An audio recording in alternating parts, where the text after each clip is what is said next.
The new Oakville Community Center keys are now in the hands of the Oakville Community Club, and the construction project has been completed. Club President Eric Delong gave Portage Online a sneak peek of the facility before the open house that takes place on June 1st. Yeah, so here we are at the main entrance. So there's going to be two entrances. There'll be the daycare on the right, and then for people coming to use the hall, it'll be on the left here. So maybe we'll just start going right into the hall portion here.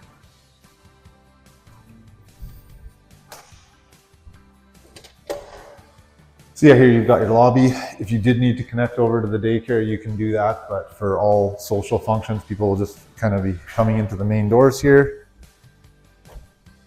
And yeah, this will be your main lobby where everyone can kind of meet. And yeah, there's a boardroom on the left here.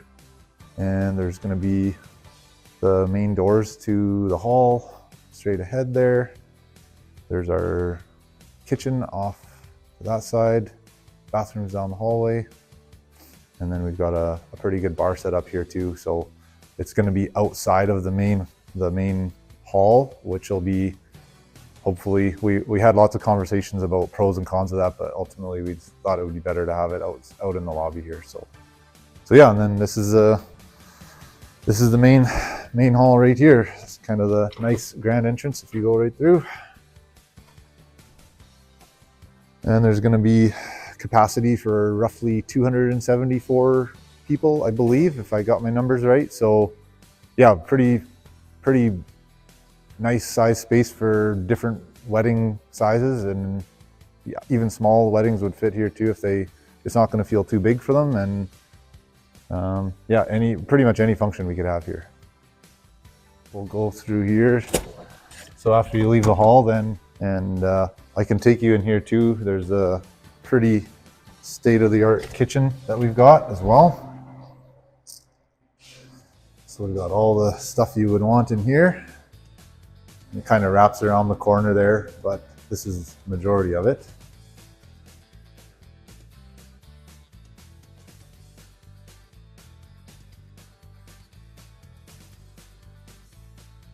We're going to be able to have pretty much anything in here that people want to do for event hosting or meal prep or anything like that.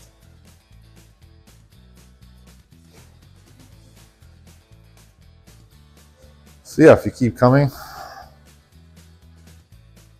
probably best spot is now we'll go look at the boardroom here quickly. So we still are waiting on our table and chairs, but this will be a nice spot for business meetings or any kind of boardroom presentations that people want to do. It can be a separate rental. If people don't want to rent the whole building, they can just come and rent a room like this if they want to. So yeah, we'll maybe walk through over here. This is going to be obviously just where you come in. There's a door connecting over to the daycare side, which will be separated during the day. And there's a few rooms in here. There's going to be a room for our executive director. There's a staff room. And then there's going to be two different daycare rooms. This first one I'll show you is just going to be for infant spaces. So there will be 8 infant spaces in here, and they'll have their own separate space from the rest of the kids. And yeah, there's a change station and everything like that, a bathroom over there. And the bigger kitchen will be on the main side, but they'll be able to be self-sufficient in here for majority of the day.